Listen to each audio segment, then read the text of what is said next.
Isinusulong na isang mambabata sa isang panukala para sa epektibong pagkatuto ng mga mag-aaral na nakasentro sa mas responsive, evidence-based at learner-centered na basic education curriculum. Si Zai Chua sa detalye.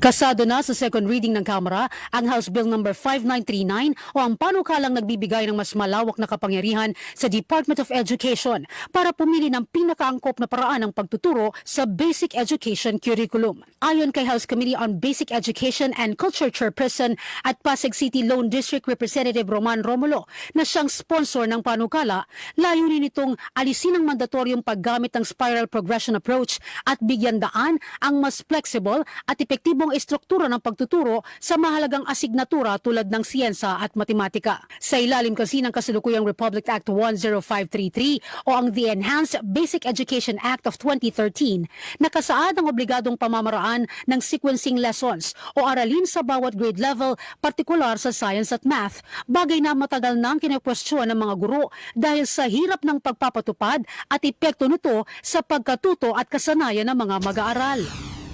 Spiral progression has not improved mastery in science and secondary math subjects and has only led to more repetition, lack of depth, and lack of concentration in learners. Aniya, dahil sa spiral approach, napipilitang mag-ikot sa iba't ibang grade level ang mga guro o magturo ng asignaturang wala sa kanilang expertise. Isang hamon na nagdudulot anila ng kakulangan sa kalidad ng pagtuturo at mastery ng kapwa guro at mga estudyante.